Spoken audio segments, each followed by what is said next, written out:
Ryan Cole, thanks for joining us today, and congratulations again on the Outdoor Mountain West Championships. What did this one feel like for you?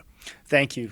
They always feel pretty good. But this one in particular, when you look at our senior class and then you look at the career they've had at the conference level, the success that they've had, as well as this particular year. And they missed one conference championship, canceled due to COVID. But other than that, you have 12 opportunities in a normal career, so they had 11. And I believe, especially with our distance guys, they won 8 out of the 11. But this year, cross was close. Came out on the wrong side of that one, but awful close. And then indoor, we felt like we were kind of competing with about 80% of our team, which was challenging, and we still I was really proud of how the team competed. And at the end of day 2 in that one, I'm like, all right, we got a chance on this thing.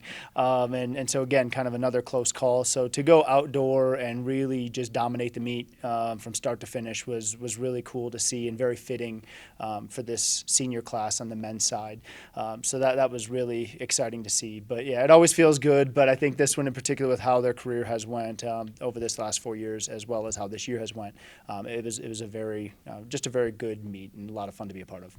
Did you expect it at all going in there to dominate the way you did? I mean, just from day one with Braden Holcomb coming out like he did. Well, we knew that. Every year when you kind of scored out, there are some strong teams in our conference, and so we've been in a lot of close battles as of late with Colorado State, and then some years, the guys just do a tremendous job. I think the first 48 hours, the first 2 days, winning the first 4 events, and then being second in another and third in another. The first 2 days of meet was probably the best 48 hours starting a conference championship we've ever had in program history.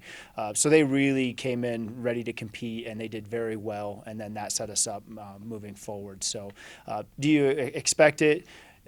I expect them to go in and compete the way they're capable of, and the one thing I told our team is we take for granted a little bit. We try not to, but they always compete very hard. We're not always, going to win everything, but they're going to go out and they're going to compete as hard as they can. And usually when you do that, you tend to have a lot of positive outcomes. All right. You now have 15 athletes going into regionals, 3 women, 12 men. Some of the men doing a couple of events. Bostic's doing 2. Texas Tanner doing 3. Talk to me first about what it means to get the 3 women to this level. Yeah, well, again, it's a kind of a continuation of our championship season. And so, track at the conference level, you need, there are 21 events, and you have hopefully 30 people out there. So you need a big roster and some depth and balance, or at least you have to have a lot of strength in certain areas to put up a lot of points at a conference championship. And then as you continue to advance through to the national level, you can have a few individuals, and you need some star power. But you go out there, and if you're one of the top people in the NCAA, you can combine with a couple of teammates, and if they're the same, you can do very, very well as a team at the national level. So getting 3 women through is important. Rachel Kreitzer's been there before, so really excited to have her back, especially as a senior, competing at the first round of the national championships.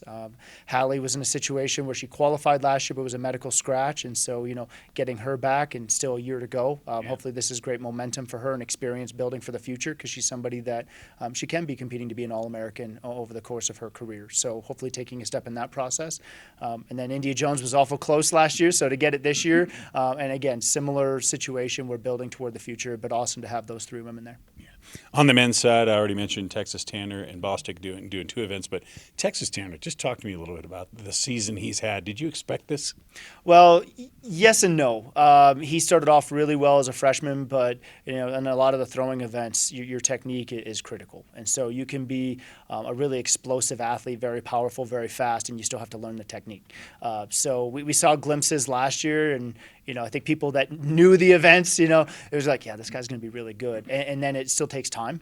But that's also not to take away from all the hard work that Texas has put in, as well as his consistency, his ability to balance. It's probably a little bit easier just to focus on one event, say I want to be really good at this. But to do what he's done this year, especially in year 2, very exciting, but also gets you excited looking ahead too. For sure. And the rest of the guys, I don't want to overlook them at all, but what do you tell all these people as they go into this? I mean, this is for, obviously the real goal would be to win the national championship, but then you look at times and you look at marks and you get kind of realistic about it. Well, I think realistically it takes time for people to develop, and the expectation needs to be, you can't be a top 30 team in the NCAA if you don't have people at the NCAA championships, and then those people have to be scoring at the NCAA championships, so they have to be top 8 in their event, which makes them a first-team All-American, and that process takes time. And so one that's really kind of indicative from my end is Derek Hackett. Derek qualified for the first round of the prelims as a freshman, but he didn't make it out of his first race. Then he comes back year 2, makes it out of the first race, gets to the second day in the prelim. For the first 300 meters was out very aggressive, and then just didn't quite have the fitness and development at that point to see it through. And then you look at what he's done this year. He's in a position to see it through and then get to the national championship finals, and I wouldn't be surprised if he makes it through the first day there too, and he's at least giving himself a chance. And then you get to senior year, and it's like, okay, you know what it's like. You're prepared to do it.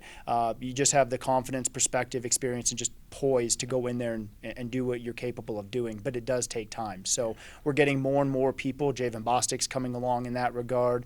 Texas Tanner, I believe, will be coming along in that regard. Jalen Rivers, Cameron Breyer, but also our distance guys with Jason Renzi and Sean Mason and Luke Combs. I think we're getting more and more people that are at the meet ready to advance, and they also understand that the end objective is not just to advance. It's to get to the national championship finals and then go out and finish top 8. So we feel like we're progressing, but we'll see how this weekend goes, and hopefully be talking, in the near future about the national championship finals. Should be a lot of fun. Coach Cole, thanks for the time. Appreciate it. Thank you.